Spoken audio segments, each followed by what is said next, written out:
श्री कृष्णा श्री कृष्णा श्री कृष्णा श्री कृष्ण। गुरुर्ब्रह्मा गुरुर्विष्णु गुरुर्देवो महेश्वरः गुरु साक्षात् परं ब्रह्म तस्मै श्री गुरवे नमः। तस्मै श्री गुरवे नमः। प्रथम अध्याय की प्रथम वल्ली में नचिकेत का चरित्र बताया गया, जिसमें एक योग्य अधिकारी ब्रह्म ज्ञान का कौन है इसका चित्रण हुआ।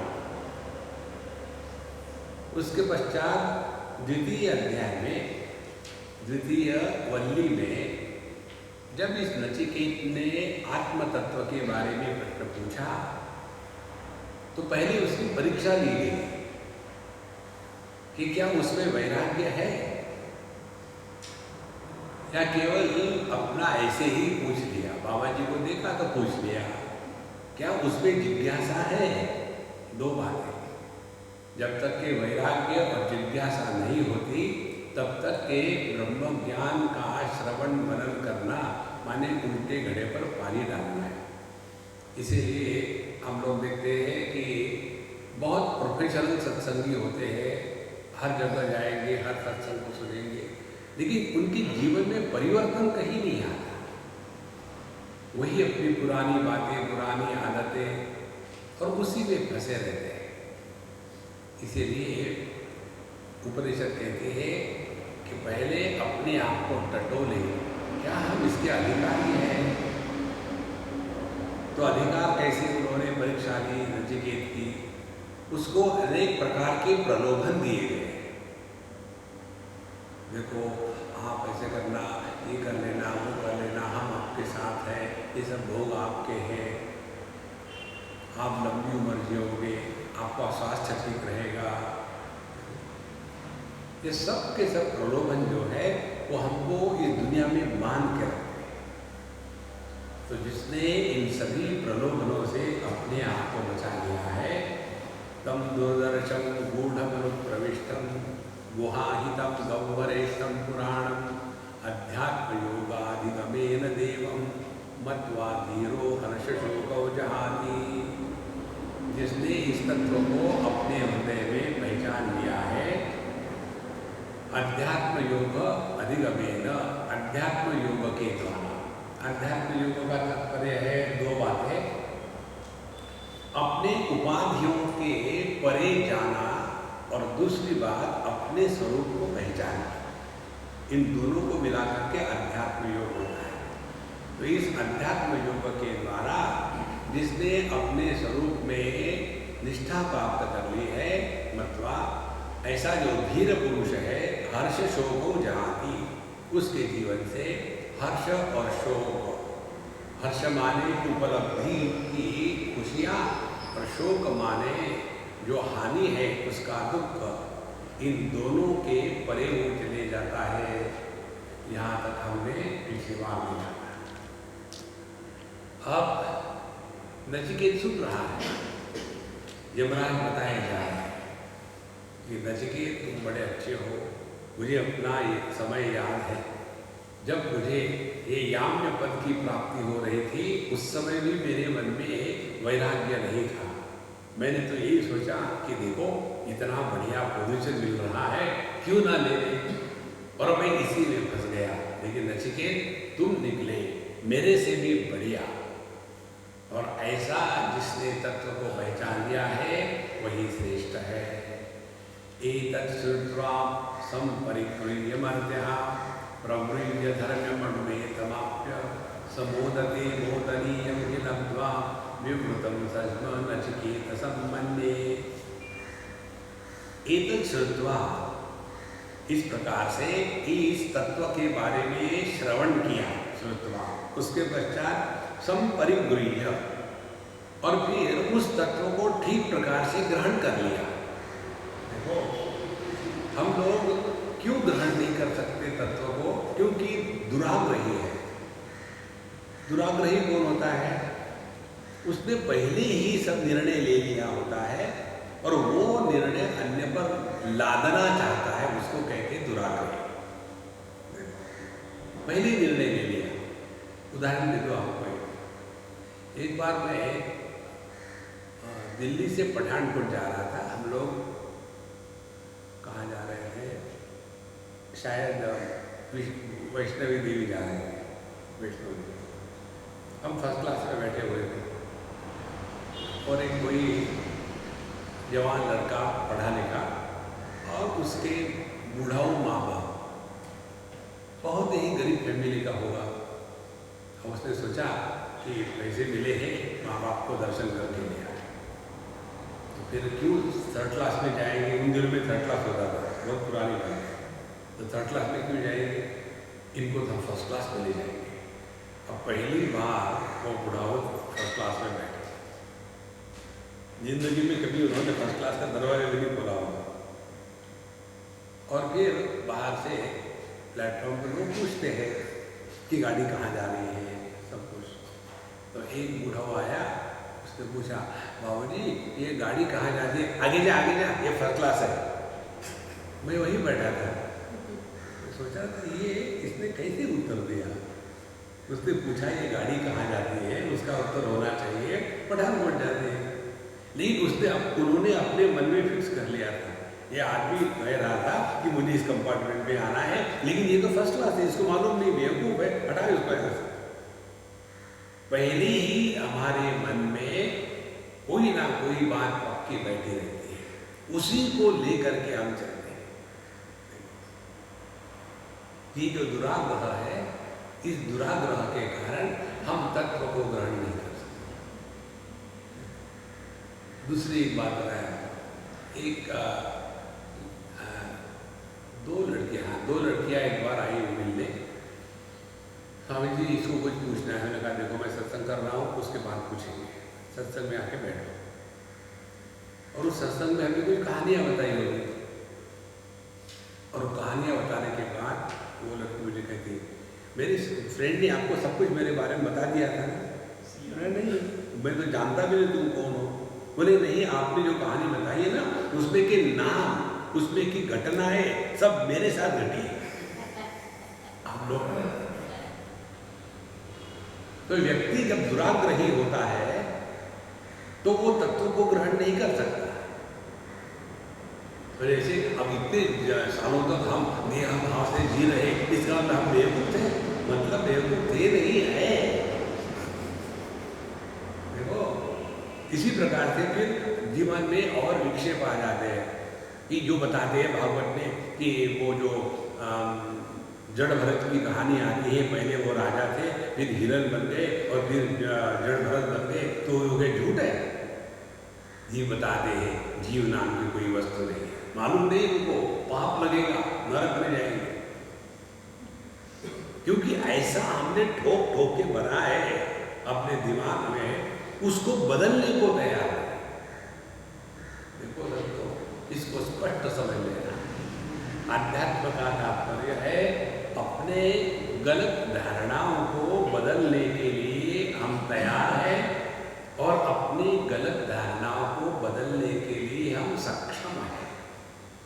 कई बार तैयार होते हैं, लेकिन सब में हम जानते हैं, लेकिन हम सुबह नहीं उठ सकते, क्या करें? तो सूर्य को थोड़ा आगे करो।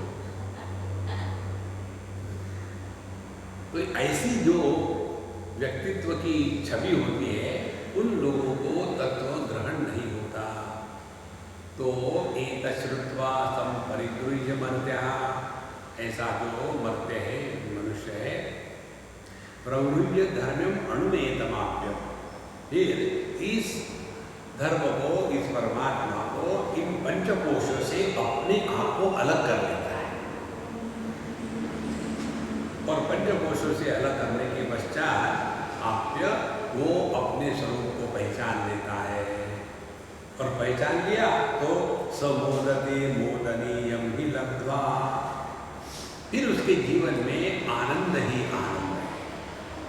देखो आनंद का तात्पर्य क्या है? आनंद का तात्पर्य है समत्वम योग उच्चते। किसी भी हालत में हमारे मन के संतुलन पर कोई आँच न आ जाए। इसके बारे में हम आपको कहानी बताते हैं।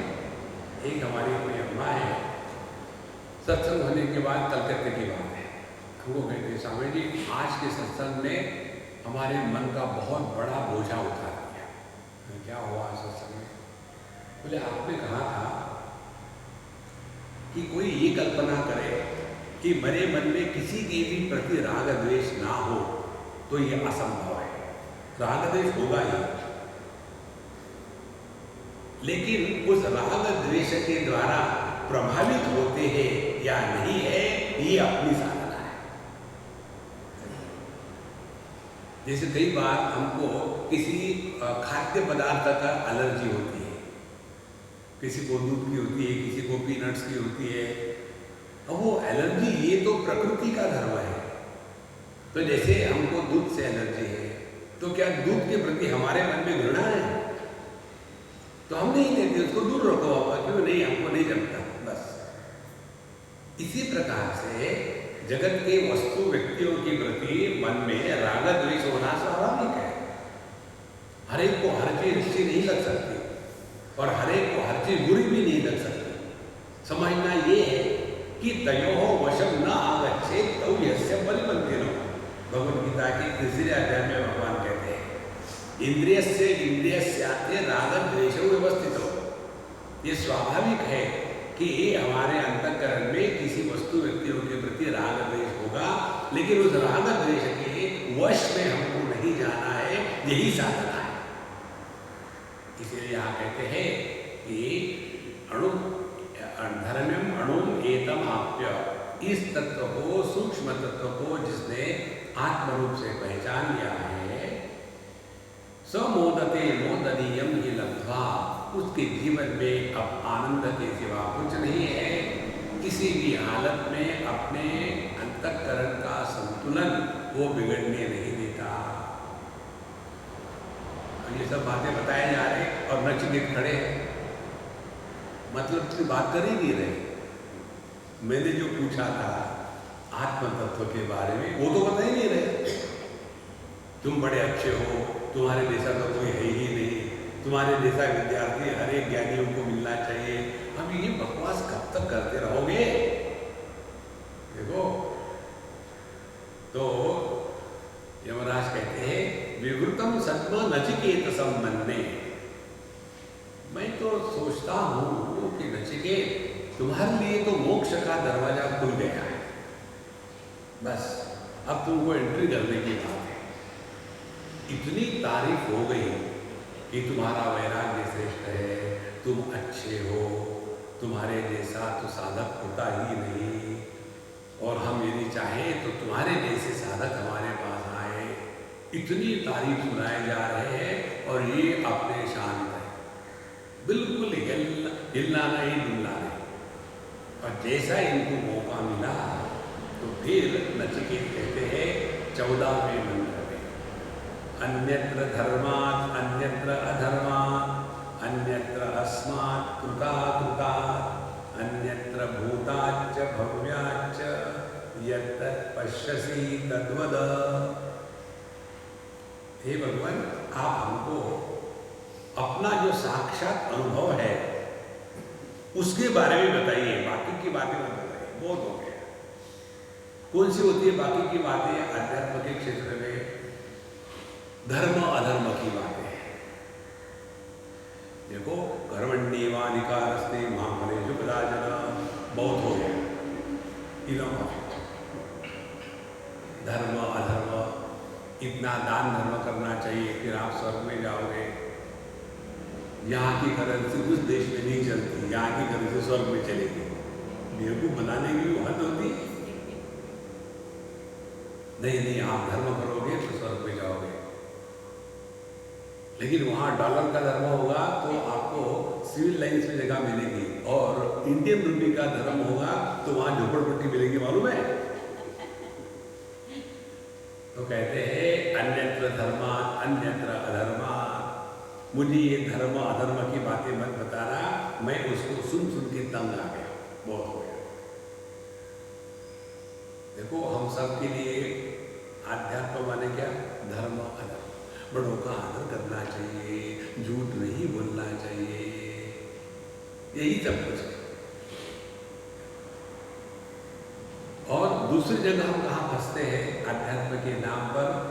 कृता कृता, कृत माने कार्य इफेक्ट और अकृत माने कारण कॉज। अन्यत्र अस्मात् कृता कृता। हमको ये कार्य कारण का चक्कर मत बताना, बहुत हो गया।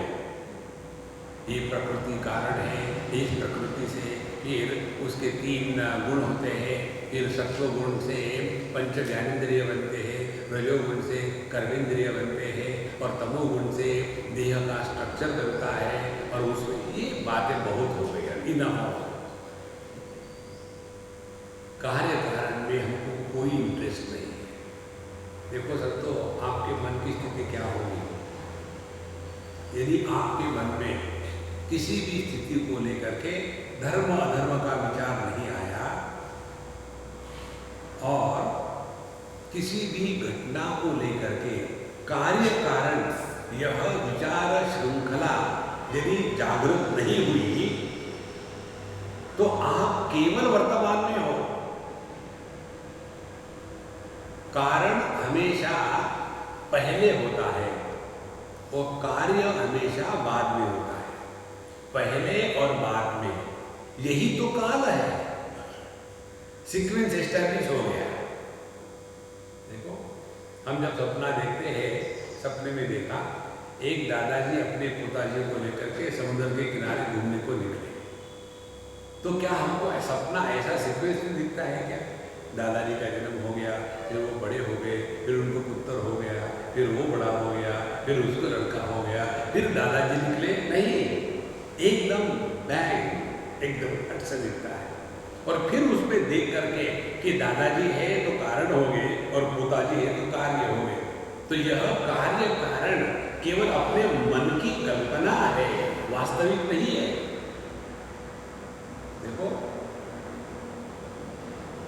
कैसे कार्य कारण मिथ्या है, इसको समझिए। रूप रंग का दर्शन आंखों के कारण, आंखों की दृष्टि है या नहीं, ये रूप रंग के कारण। यदि आप किसी डॉक्टर के पास चले जाओ अपने आंखें दिखाने के लिए और उसके क्लिनिक की बिजली चली जाए तो वो कहेगा रुको थोड़ी देर, क्यों बिजली नहीं है? अरे आप बिजली देख रहे हैं कि मेरी आंखें देख रहे हैं? लेकिन हमारी आंखें ठीक है या नहीं, ये देखने के लिए उसको रूप रंग की आवश्यकता है। तो आंखों के कारण रूप रंग है या रूप रंग के कारण आंखें है? देखो, जहां जहां म्यूचुअल डिपेंडेंस होता है वो मिथ्या है। कार्य के कारण कारण है और कारण के कारण कार्य है। इसीलिए अन्यत्र अस्मात् कृता कृता, हमें ये कार्य कारण के परे जाना है, इसमें फंसो मत। ऐसा क्यों हुआ? ऐसा ही होता है। पूरा जीवन हमारा इसी में चले जाता है, why why why why because the sky is too high, is no reply to this. ऐसे ही होता है। अब देखो, जब हम कार्य कारण की मीमांसा नहीं करते उस समय देखो कैसा आनंद है। अग्नि को हाथ लगाने से हाथ जलता है, यह हर एक का अनुभव है। कभी किसी ने ये कार्य कारण मीमांसा करी क्या? अग्नि क्यों उष्ण है? नहीं, हमने स्वीकार कर लिया अग्नि गर्म ही होता है। तो फिर उसके साथ व्यवहार करते समय संभाल के करो, समस्या खत्म। नहीं तो हम ये तो जानना नहीं क्यों ऐसा हो, तो जिंदगी उसी में चली जाएगी। इसी प्रकार से पता है अगला आदमी गुस्सा करता है और उसके चक्कर में मत पड़ो, ये गुस्सा क्यों करता है या ऐसा ही है, फिर उसके साथ ऐसा व्यवहार करो कि अपने आप को बचाओ। ये है आध्यात्मिक साधना। अन्यथा कार्य कारण में फंसे तो जीवन उसी में लग जाता है। तो अन्यत्र धर्मात् अन्यत्र अधर्मात् अन्यत्र अस्मात् कृतात् कृतात् अन्यत्र भूताच्च भव्याच्च। जो भूत और भविष्य और वर्तमान इन 3 कालों के जो परे है उसके बारे में बताओ। देखो, पुनर्जन्म, पहला जन्म काल में आ गया, पाप किया इसलिए नरक में गए, पुण्य किया इसलिए स्वर्ग में गए, कार्य कारण आ गया पहली बार। तो कहते हैं कि हमको ये इतनी साधना करने के बाद आप वहां जाओगे, ऐसे एक भविष्य की बात मत बताना, हमको तो चट मंगनी पड़ गया यहां। और इसी स्थिति में पोस्तमस नहीं, आप साकेत में जाओगे, कहीं नहीं उधर साकेत से जाएंगे। ध्यान से सुनना सबको। हमने आपको एक कहानी बताई होगी। हम गए थे कैलाश पर्वत और उसके तलहटी में हमको बताया, हमारे साथ जो लोग थे, स्वामी जी यहाँ एक बड़े महात्मा जी हैं, चलो दर्शन लेकर के निकलते थे। हम गए तो वो हमको देख करके रोने लगे। हमने कहा यार हम इतने तो खराब नहीं है, क्यों रो रहे हैं हमको देखकर? तो कहते हैं कि महाराज जी देखो, मैं 6 महीने से यहाँ पड़ा हूँ, लेकिन मेरी एक भी प्रदक्षिणा न हो पाई, मैं बड़ा दुखी हूँ, मैं बड़ा अभागी हूँ, ऐसा क्यों हो रहा? हमने पहले रोना बंद करो, मैं प्रदक्षिणा करके आऊँगा तो पूरा का पूरा मेरा पुण्य आपको मैं दे दूँगा। हम प्रदक्षिणा करके आए, गए उनके पास। हमने कहा अब हमारे हाथ में गर्म पानी डालो, ठंडा डालोगे तो फ्रीज हो जाएगा, तो आपको पुण्य नहीं मिलेगा। तो उसमें गर्म पानी डाला। अब हम कहते हैं हमने ये कैलाश की पर्वत की जो प्रदक्षिणा करी है, इसका पुण्य, आपका नाम क्या है? उसने कहा मेरा नाम है वैकुंठ दास। वैकुंठ दास जी को अर्पण करता हूँ। और मुझे ऐसी जोर से हंसी आने लगी, मैं भागा वहां से। तो क्यों हम हंस रहे इतना? हमारे फ्रेंड ने पूछा, इसलिए हंस रहे हैं, अब मेरे सामने समस्या आ गई। क्या ये वैकुंठ दास मरेगा तो कहाँ जाएगा? यदि कैलाश में मरेगा तो कैलाश के दरवाजे पर पूछेंगे, हाँ कहाँ मरे होगे तुम? कैलाश में। अच्छा, बड़े भाग्यवान, तुम्हारा नाम क्या है? वैकुंठ दास। वैकुंठ दास आ गया, क्या जरूरत है वैकुंठ दास? बेचारा चला जाएगा वैकुंठ में, वहां के दरवाजा। क्या नाम है तुम्हारा? वैकुंठ दास। आइए आइए, तुमने देह कहाँ त्याग किया था? कैलाश में। भाग यहाँ से, अपवित्र है। और ये किशोर घूमता है, जाऊं तो जाऊंगा। इस चक्कर में मत पड़ना। देखो, पूरा जीवन इसी में चला जाता है। ध्यान से सुनना, ये ऐसा हमको गलत मार्ग पर रखता है। मुंबई की बात है, एक हमारी अम्मा और उसकी सास। अम्मा बड़ी सत्संगी है, सिंसियर है, और उसकी सास बड़ी खड़ूस थी, माने जिसकी कोई हद नहीं। फिर भी इस बहू ने अपनी सास की 1 दिन नहीं, 2 दिन नहीं, 40-50 साल तक सेवा करी। घर में रखा, जब उसको खाना दिया जाता था तो ये फेंक देती थी तुम्हारे हाथ से नीचे। और उसके जो पुत्र था वो कहता था अपनी बीवी को कि तुम क्यों परेशान हो? रहेंगे तो उसको नहीं मानती तो? बोले नहीं नहीं, वो तो आपकी माँ है ना, सेवा। पता नहीं तुम किस चीज़ की बनी हो, जब मैं अपने माँ को धुतकारता हूँ तुम क्यों नहीं करते? बोले नहीं। उस दिन बेचारे ने जिंदगी भर सेवा करी, और इतने कष्ट देने के पश्चात जब वो मरी तो वैकुंठ एकादशी के दिन मरी।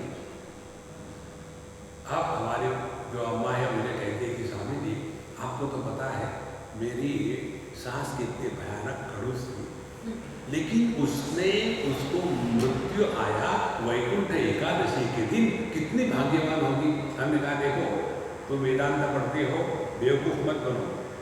क्या उसको मालूम था क्या कि आज वैकुंठ एकादशी है, मैं मर रही हूँ?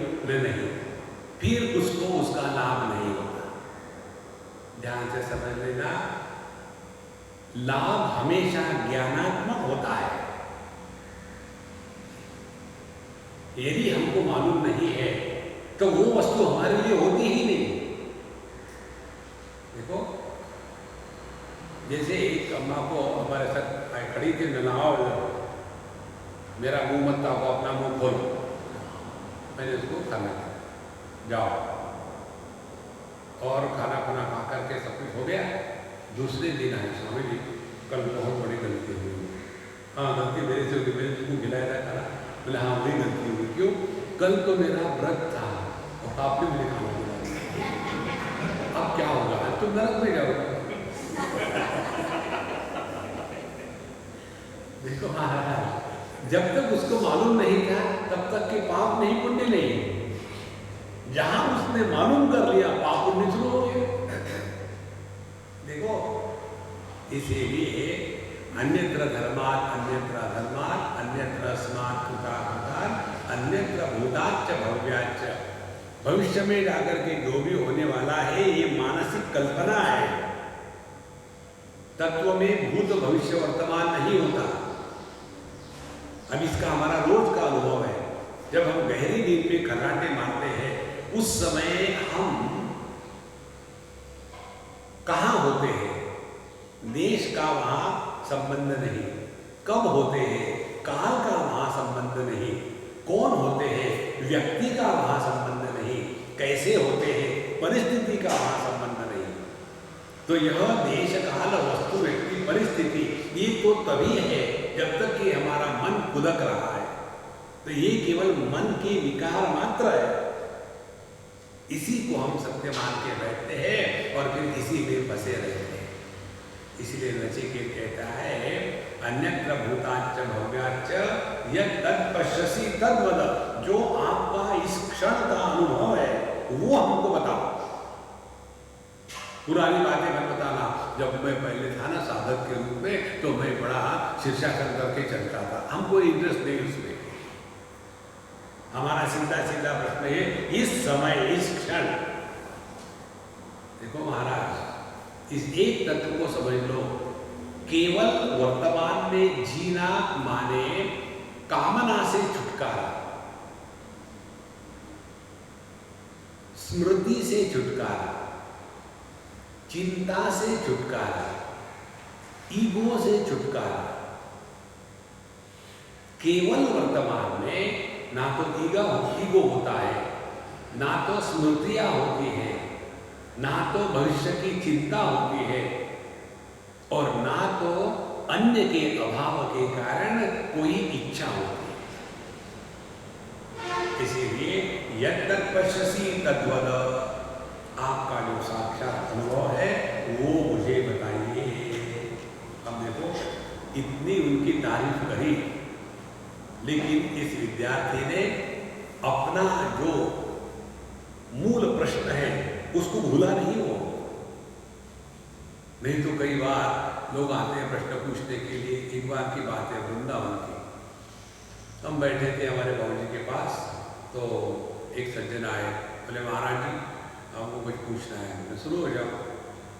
अब 1 घंटे 1.5 घंटे तक वो बोलते रहे। बोले हम बताओ। तो मैंने कहा सबको, मैं आपको क्या प्रश्न पूछा समझ में आया क्या? तो मुझे बताना, क्योंकि मुझे तो समझ में नहीं आया कि इन्होंने क्या प्रश्न पूछा है। तो दूसरे ने कहा स्वामी इन्होंने प्रश्न थोड़ी पूछा, उन्होंने तो प्रवचन दिया है। प्रवचन बहुत अच्छा हुआ। देखो, हम ऐसे उलझ जाते हैं। तत्व के प्रति जिसका समर्पण है उसकी वाणी अपने आप शांत हो जाती है। देखो, जगत के रूप रंग के प्रति उदासीनता आ गई तो अपने आप आंखें बंद हो जाती है। रोज का दिन धंधा है। हम सोते हैं तो क्या करते हैं? जगत से अपने आप को उपरत तो करना चाहिए ना, तभी तो नींद आएगी, नहीं तो कैसे आएगी? तो जब थोड़े समय की नींद के लिए भी ये आवश्यक है कि हम अपने आप को दुनिया से उपरत कर लें। इसी प्रकार से तत्व में निष्ठा यदि होनी है तो देश काल वस्तु कार्य कारण इन सब के परे हमको जाना पड़ेगा, अन्यथा इसी में फंसे रहेंगे। तो इति एवं पृष्ठवते मृत्यु उवाच पृष्ठम वस्तु विशेषाणान्तरम च विवक्षत। ऐसा जब नचिकेत ने पूछा तो उसको उस तत्व को भिन्न प्रकार से समझाने के लिए हमारे यमराज ने कहा। अब ध्यान से सुनना, नचिकेत का जो प्रश्न था उसमें गलती क्या थी, इस पर चिंतन करें। देखो उसका प्रश्न ऐसा था, जो धर्म अधर्म के परे है, जो कार्य कारण के परे है, जो काल के प्रभाव में नहीं आता और जो आप अनुभव कर रहे हो वो बताओ। तो उसमें गलती क्या थी? उसने यही समझा कि यह परमात्मा उनको तो मिला है, मुझे नहीं मिला है। यही गलती है। वेदांत में प्राप्तस्य प्राप्ति होती है, अप्राप्तस्य प्राप्ति नहीं। शास्त्रों का अध्ययन करने के बाद परमात्मा की प्राप्ति नहीं होती। हम परमात्मा स्वरूप है, यह जानकारी होती है, प्राप्त तो कुछ नहीं होता। लेकिन नचिकेत के दिमाग में यही था, यह तत्पश्यसी जो आप अनुभव कर रहे हैं वो मुझे बताओ। मानो क्या आपको अनुभव नहीं हो रहा है? ध्यान से सुनना, पंचदशी में एक विषय आता है इसको लेकर के। अपने होने का भान होते हुए भी यदि कोई कहे कि मुझे भगवान का अनुभव करा, तो ऐसा जो मिट्टी के ढेले का बनाया हुआ बेवकूफ है, उसको शास्त्र क्या बताएंगे? पंचदशी की भाषा एकदम कड़ी है, वहां रोना धोना की बात नहीं, सीधे हाथ में डंडे लेकर के पिटाई करते हैं। दूसरी जगह लिखते हैं, ऐसी मूर्ख को क्या कहे जो कहे कि मेरी जिह्वा नहीं है। जिसकी जिह्वा होगी वो ये कह नहीं सकता कि मेरी जिह्वा नहीं है, कहेगा तो झूठ बोल रहा है। और जिसकी जिह्वा नहीं होती है वो ये कहेगा ही चुप बैठेगा। इसी प्रकार से मुझे अभी एक्सपीरियंस नहीं है परमात्मा का। हे गुरु महाराज, आप मुझे एक्सपीरियंस कराओ। तो करंट लगा, हो गया एक्सपीरियंस। देखो महाराज, नचिकेत ने इतना सुंदर चिंतन किया, लेकिन ये गलती उसमें बनी रही। इसीलिए जब तक के गुरु मुख से नहीं सुनते तब तक के क्लिक नहीं होता। आप अपने में कितना भी अध्ययन करो, कितने भी पुस्तकें पढ़ो, कुछ नहीं होता। क्योंकि हमारे ज्ञान में अनात्म भाव का प्राधान्य इतना जबरदस्त है कि पूरी जिंदगी में हमने जो भी ज्ञान प्राप्त किया है वो केवल अनात्म रूप से प्राप्त किया है। किसी भी वस्तु को हम जब जानते हैं तो उसमें दो भाव निर्माण होते हैं, एक आत्म भाव, दूसरा अनात्म भाव। जैसे ये कैमरा है, इस कैमरे को लेकर के दो भाव निर्माण होते हैं। ये कैमरा है, इसको मैं जानता हूं, तो ये जो मैं है ये आत्म भाव है, और ये कैमरा मैं नहीं हूं, ये अनात्म भाव है। तो जिस ज्ञान में अनात्म भाव का प्राधान्य हमेशा रहा है, उसी पद्धति से जब हम तत्व को पहचानना चाहते हैं तब ऐसा प्रश्न आता है कि आपने जिसका अनुभव किया है वो मुझे बताओ। महाराज, आपका हमारा अनुभव अलग नहीं होता, क्योंकि इसमें आप और हम हैं ही नहीं। ध्यान से सुनना, हमारी जागृत अवस्थाएं अलग अलग होती है, हमारे सपने अलग अलग होते हैं, लेकिन हमारी सुषुप्ति अवस्था एक होती है। क्योंकि सुषुप्ति अवस्था में अन्य होता ही नहीं। जब अन्य है ही नहीं तो आप और हम, ये भेद आया कहां से? इसीलिए सभी की सुषुप्ति अवस्था का एकमात्र अनुभव होता है कि वो भी न जानामी, और मैं सुख से सो रहा था, क्योंकि वहां अन्य है ही नहीं। इसीलिए नचिकेत ने इतना सारा चिंतन किया, धर्माधर्म से परे, कार्य कारण से परे, काल की प्रभाव से परे, और जो आपका अनुभव वो मुझे दीजिए। अरे महाराज यही तो तुम्हारा अनुभव है। इसीलिए यमराज दूसरे प्रकार से बताते हैं, सर्वे वेदा यत् पदम आमनन्ति तपांसि सर्वाणि च यत् वदन्ति यदिच्छन्तो ब्रह्मचर्यं चरन्ति तत्ते पदम संग्रहेण ब्रवीमि ओम एतद्। सर्वे वेदा यत् पदम आमनन्ति, सभी के सभी वेद जिस तत्व का, जिस पद का वर्णन करते हैं, तपांसि सर्वाणि च यत् वदन्ति, और सभी प्रकार की तपस्याओं की पूर्ति केवल इसी के प्राप्ति के लिए है। और यदि छंदो ब्रह्मचर्य चरन्ति, और इस तत्व को प्राप्त करने की इच्छा से जो साधकगण ब्रह्मचर्य इत्यादि का पालन करते हैं, वो पद मैं तुमको संक्षेप में बताने वाला हूँ, और वो पद है ओम इति एतत्, उसको कहते हैं ओम।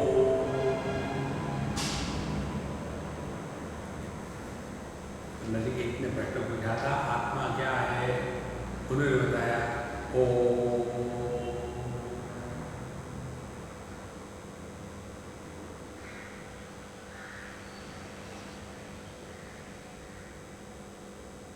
जितना हम सूक्ष्मता से इस ओम का चिंतन करेंगे, उतना हम अनात्म भाव से मुक्त हो जाएंगे।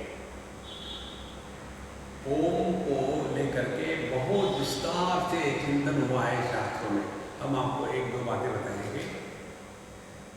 ओम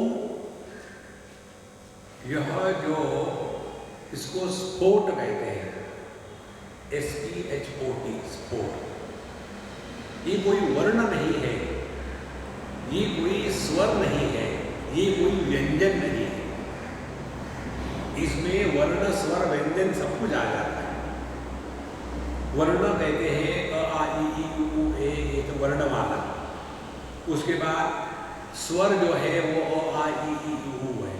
व्यंजन है क ख ग घ च छ ज छ। कंजंक्ट कॉन्सोनेंट जोड़ाक्षर है ज्ञ क्ष प्र ज्ञ, ये जोड़ाक्षर है।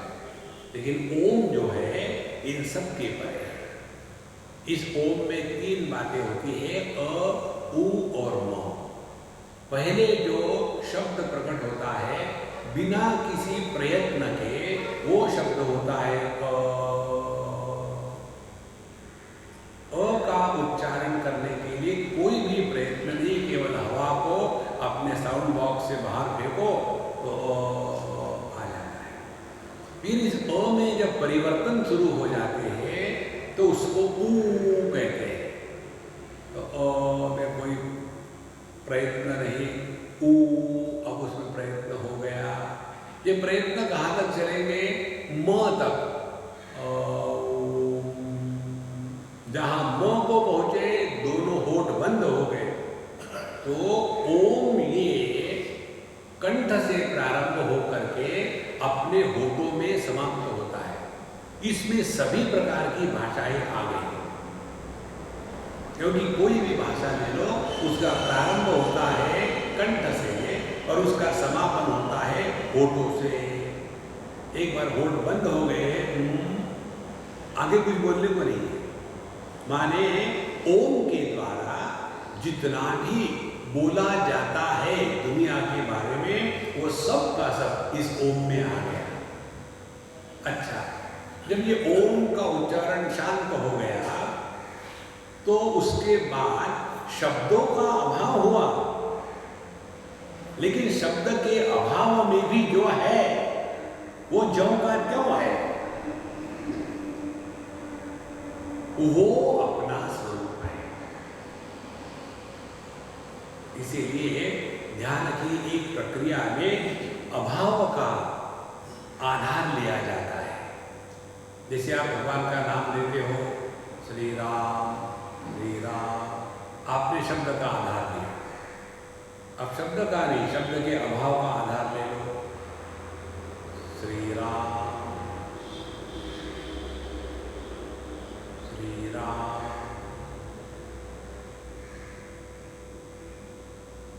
श्री राम।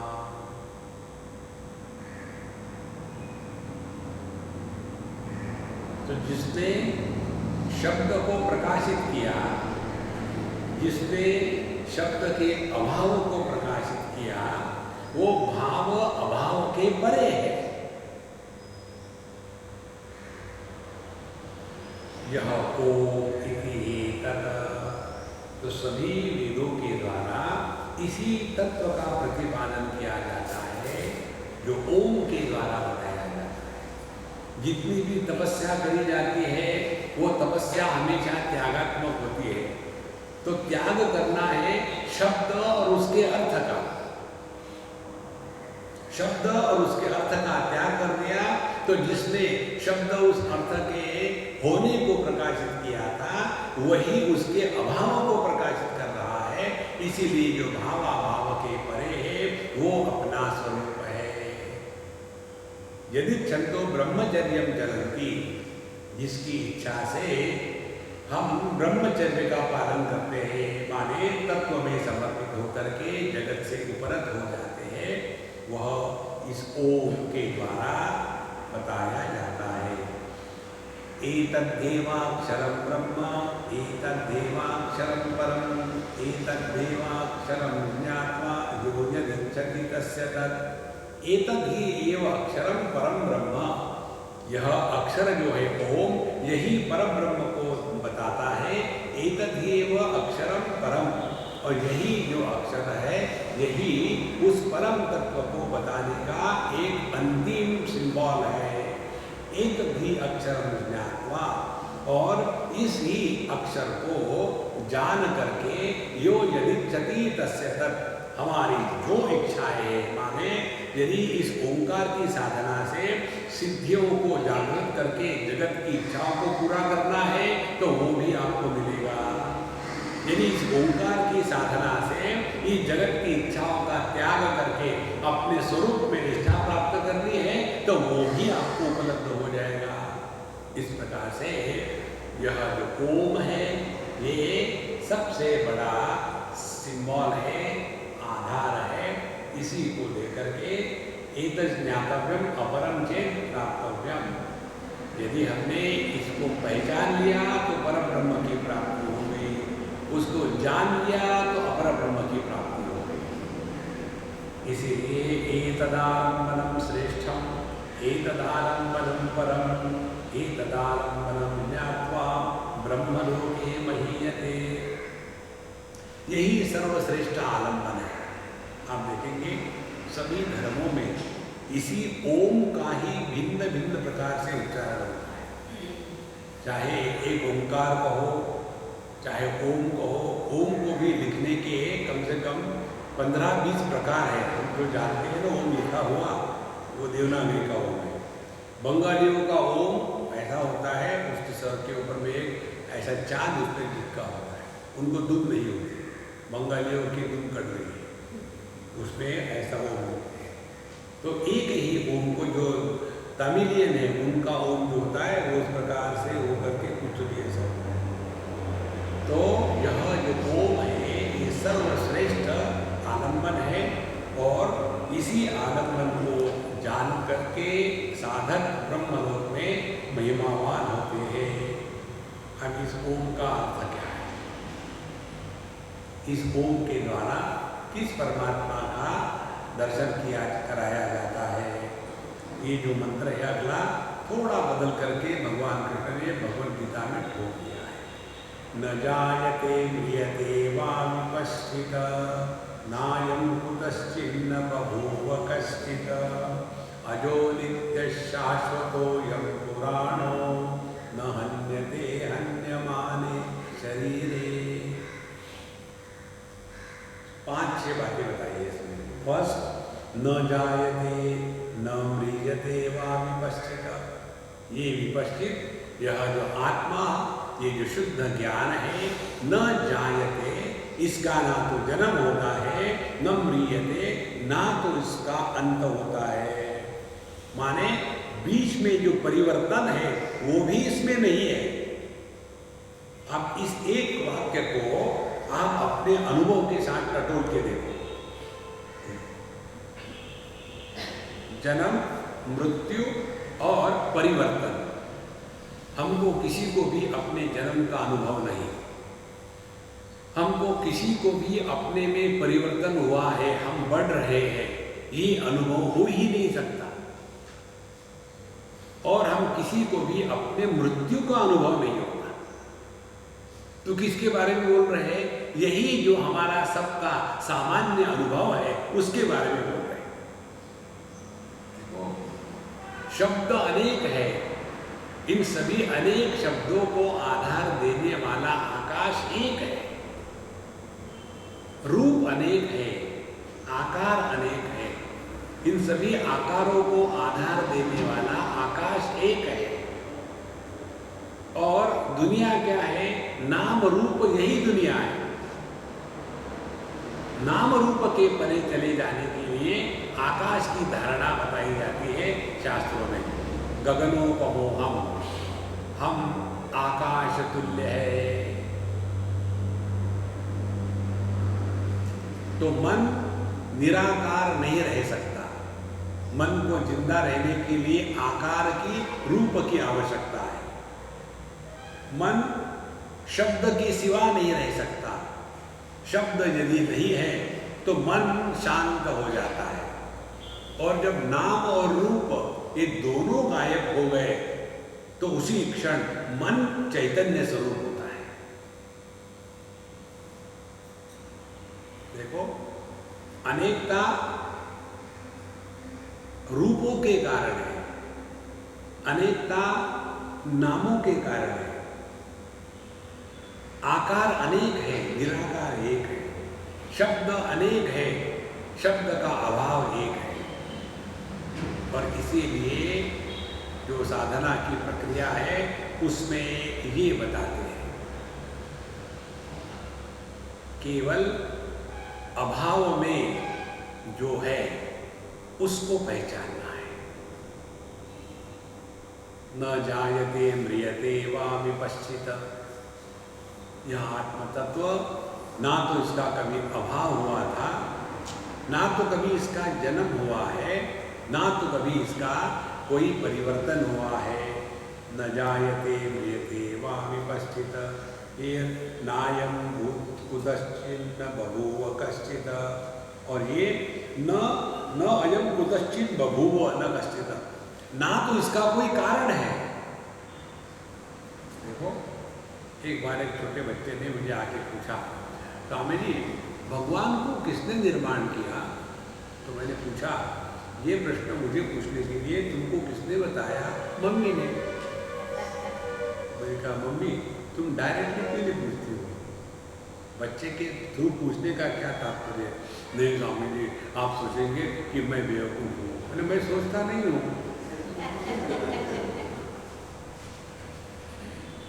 देखो, जिसका कारण होता है वो परमात्मा नहीं है।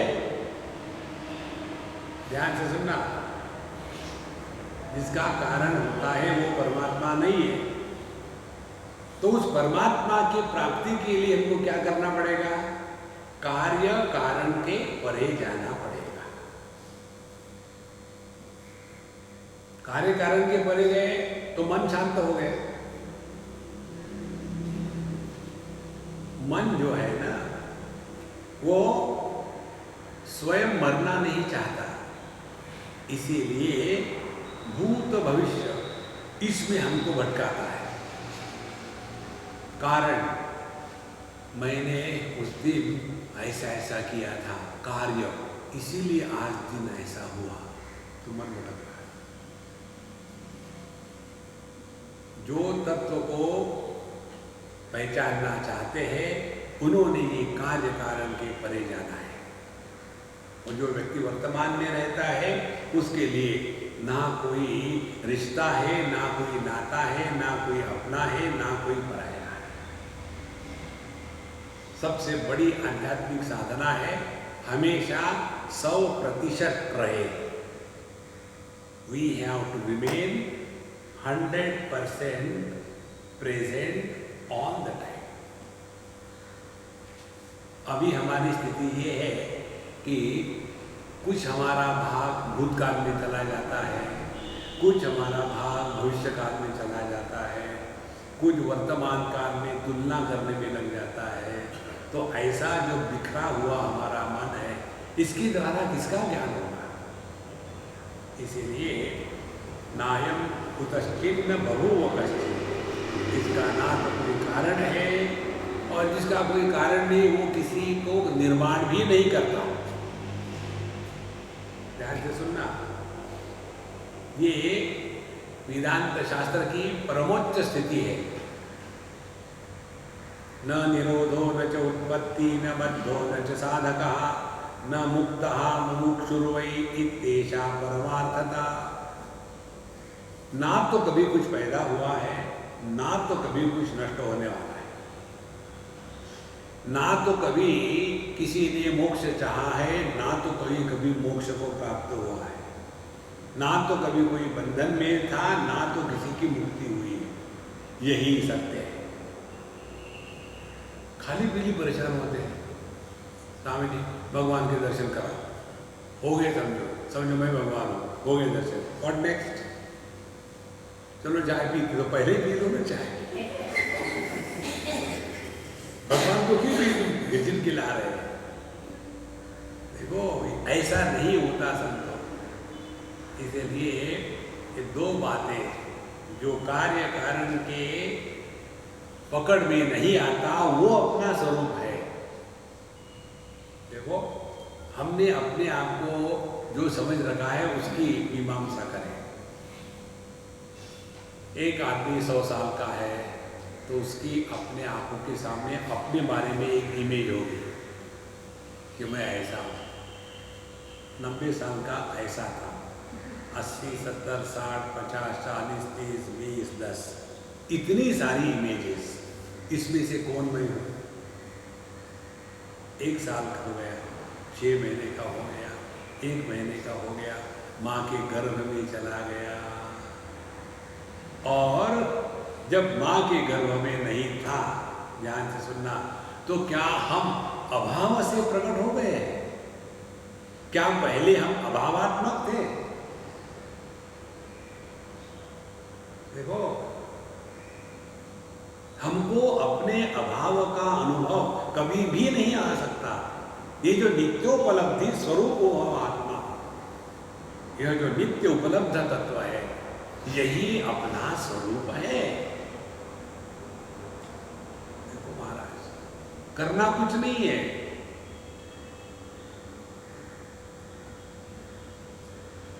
न जायते म्रियते वा विपश्येत् नायं कुतश्चिन्न बभूव कश्चित्, जिसमें कार्य कारण है ही नहीं। ये तो हमारी दृष्टि का दोष है।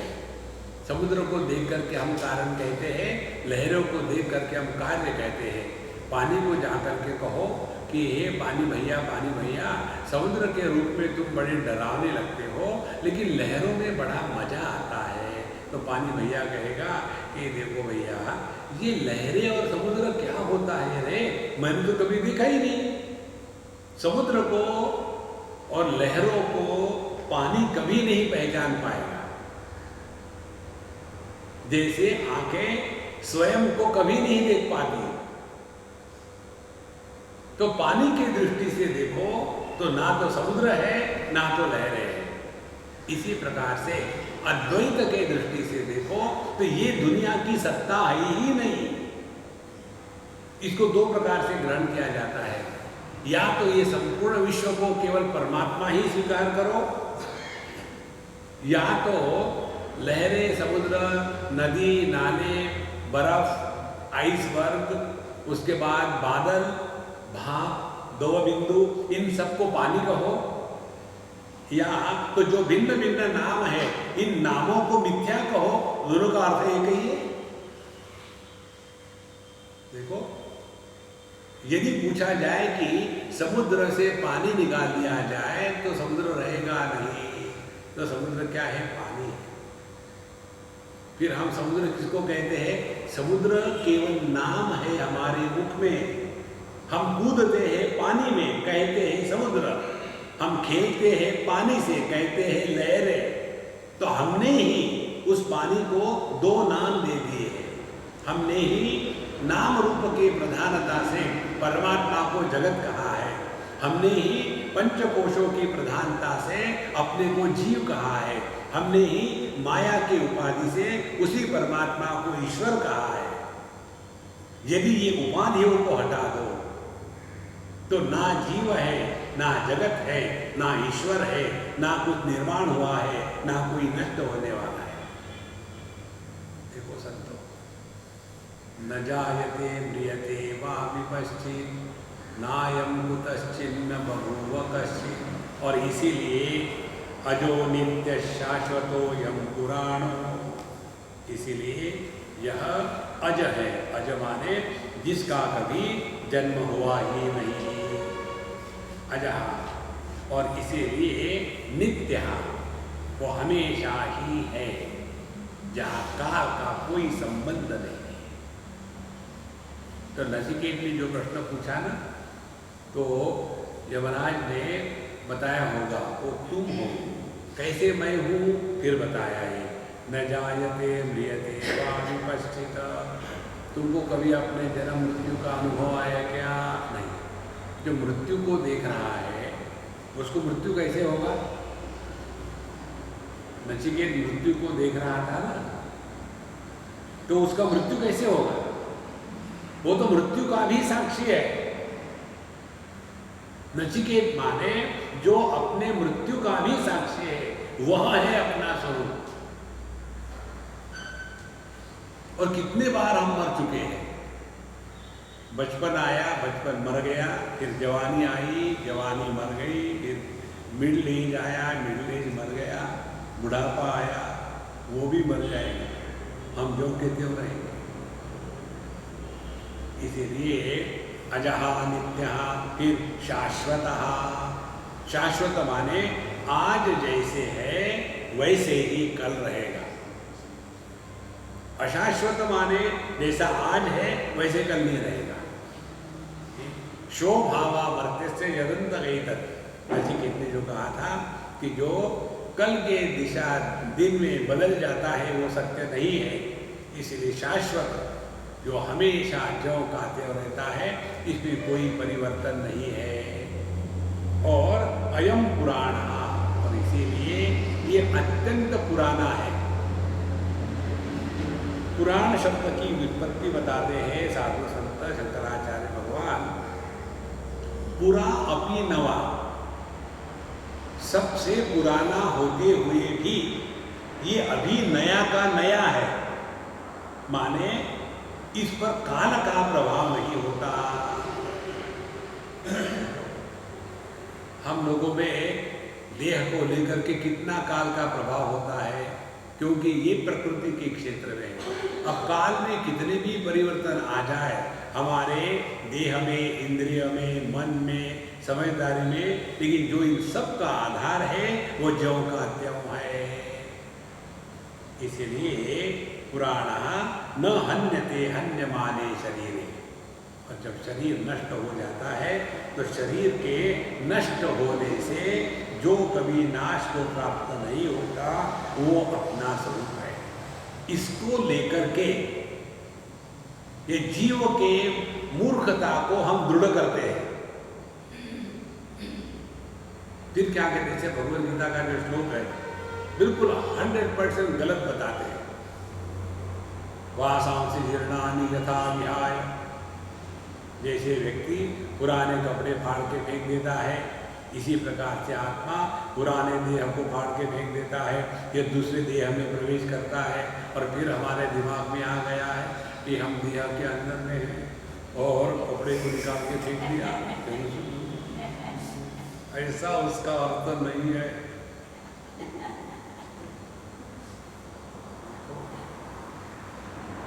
ये जो अपनी विचारधारा गलत हो गई है, इसी को ठीक करना है। तो कहते हैं कि न हन्यते हन्यमाने शरीरे। इसके लिए दो उदाहरण थोड़ी बहुत समझ दे सकते हैं। एक उदाहरण है, जब एक घट या मटका टूट जाता है तो घटाकाश को क्या होता है? क्या वो घटाकाश वहां से निकल करके दूसरे घट में प्रवेश करता है? कहाँ है ना, वासों से जीर्णानि यथा विहाय, एक घट जीर्ण हो गया, टूट गया, तो उसमें से वो जो घटाकाश है दूसरे घट को धारण करता है। अरे नहीं रे बाबा, घटाकाश नाम की कोई वस्तु नहीं है, आकाश ही है। हमारा ध्यान उस घट के दीवालों पर है, इसीलिए हमने आकाश को ही घटाकाश कहा है। देखो, इसी प्रकार से हमारा ध्यान पंचकोशों पर है, इसीलिए हम परमात्मा को ही जीव कहते हैं।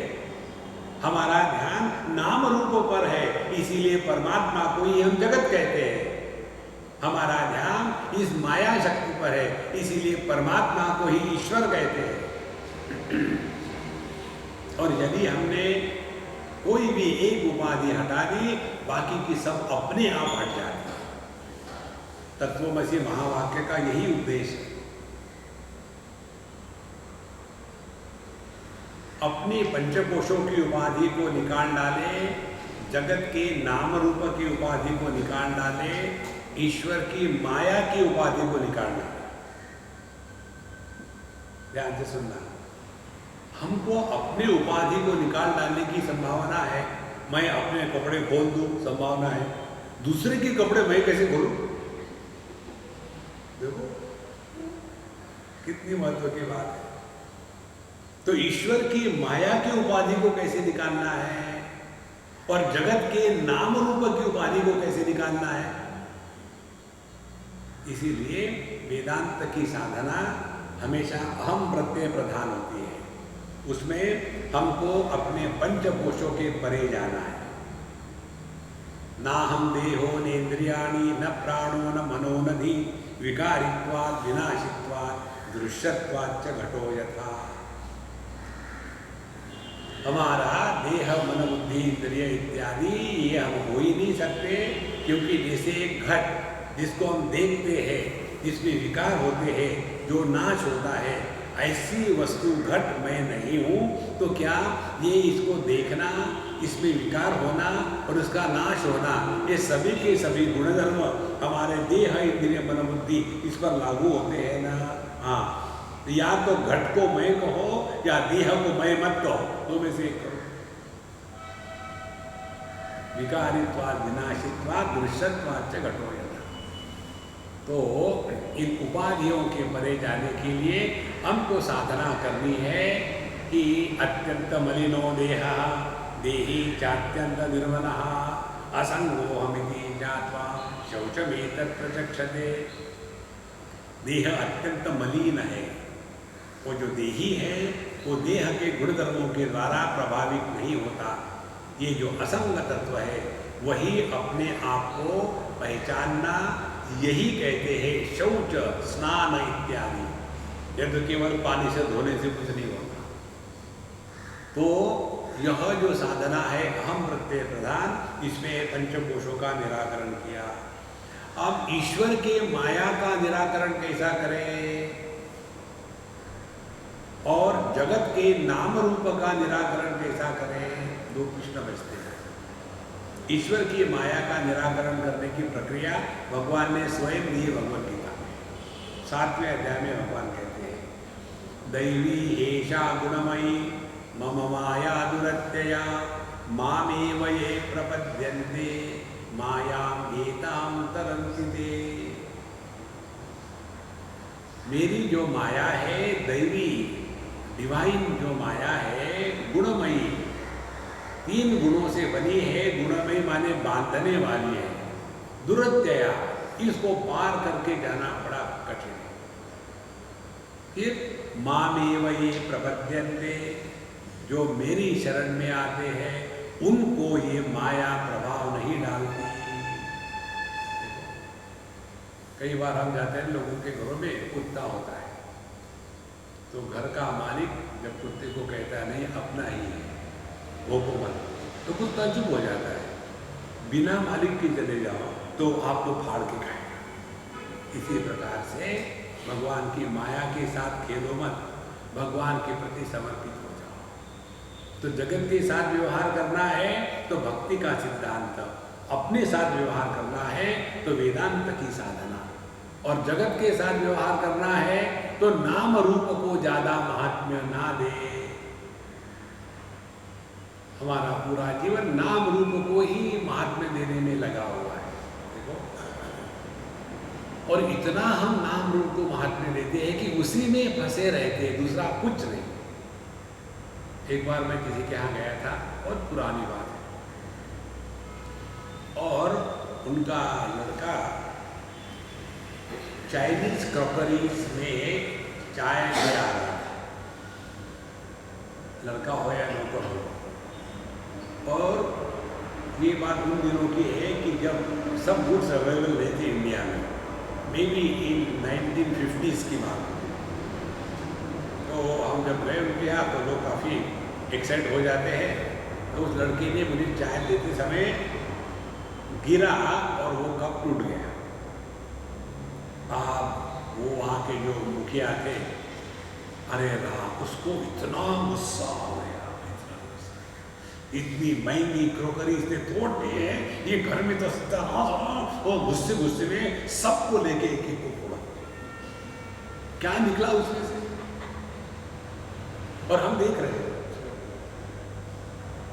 ये नाम रूप का मार्ग है। ध्यान रखना एक सिद्धांत को, हम मनुष्य का उपयोग करते हैं और वस्तु से प्रेम करते हैं। होना चाहिए उल्टा, मनुष्य से प्रेम करो और वस्तु का उपयोग करो, तब जाकर के हम नाम रूप के बने चले जाएंगे। अन्यथा इसी में फंसे हैं। तो न हन्यते हन्यमाने शरीरे, जब यह शरीर नष्ट हो जाता है तो शरीर के नष्ट होने से इस तत्व को कुछ नहीं होता। हंता चेत मन्यते हंतुम, हतश्चेत मन्यते हतम, उभौ तौ न विजानीतः, नायम हंति न हन्यते। यदि ये समझ ले मारने वाला कि मैंने आत्मा को मारने का निर्णय किया है, मैं तो उसको मार डालूंगा, तो ये भी गलत समझ रहा है। और जिसको मारा जा रहा है वो भी ये समझ रहा हो कि मैं तो मारा जा रहा हूँ, उसने भी गलत समझा है। उभौ तौ न विजानन्ता, दोनों ने समझा ही नहीं। ना तो इसको कोई मार सकता है, ना तो ये किसी को मारता है। ध्यान से सुनना। समुद्र लहरों को जन्म देता है या समुद्र लहरों को मारता है, दोनों गलत है। ना तो वो जन्म देता है ना तो मारता है, क्योंकि समुद्र लहर ये केवल नाम मात्र है। देखो, जिस दिन ये बात समझ में आ जाएगी ना, अपने आप जगत से उपराम हो जाता है। कितनी सारी चीजें दुनिया में इकट्ठी कर लेते हैं, ये बनाना है, वो बनाना है, ये मकान, वो मकान, ये आश्रम, वो आश्रम, ये मंदिर, वो मंदिर। कितने मंदिर ऐसे हैं खंडहर पड़े। एक बार एक सज्जन ने हमको प्रश्न पूछा कि स्वामी जी,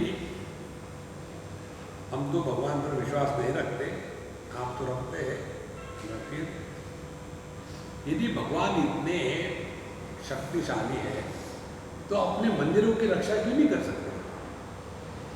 मैंने कहा, यार तुम तो बड़े इंटेलिजेंट हो, ने मुझे बताओ किस भगवान ने बताया था किसको कि मेरा मंदिर बनाओ?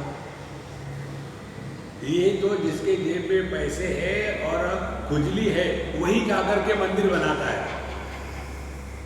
किसी भगवान ने नहीं कहा कि मेरा मंदिर बनाओ, क्या हम ही बनाते हैं? यदि तुमको खुजली आ गई, मंदिर बनाया है, तो तुम उसकी रक्षा करो ना। किसने कहा है? स्वामी जी आप तो बड़े कड़े हो। हमने कहा, मैंने आपसे शराफत से बात करी। भगवान के मंदिर को भगवान क्यों नहीं रखा? भगवान के दृष्टि से अन्य कोई है ही नहीं। ये तो ऐसा ही है, यदि आपकी जिह्वा बोल सकती है तो आपके दांतों ने यदि जिह्वा को काटा तो जिह्वा जा करके वो डेंटिस्ट के पास क्यों नहीं बताती इन दोनों को हटाओ? ये जैसी मूर्खता है, वैसे ही भगवान ने यदि मंदिर बनाया होता तो ठीक है, लेकिन उन्होंने ना कुछ बनाया है ना बनवाना है। ये तो बेवकूफ़ है जो मंदिर बनाते हैं।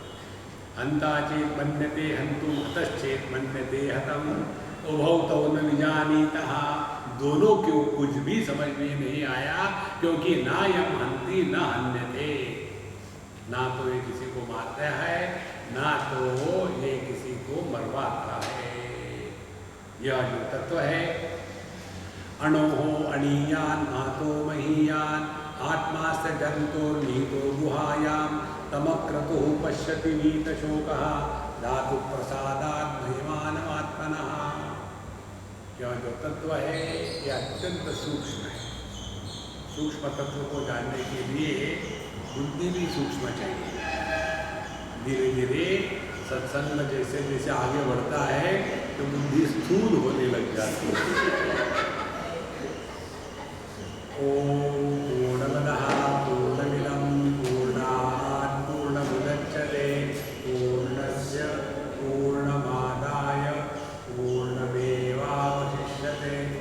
ओम शांति शांति शांति। हरि ओम।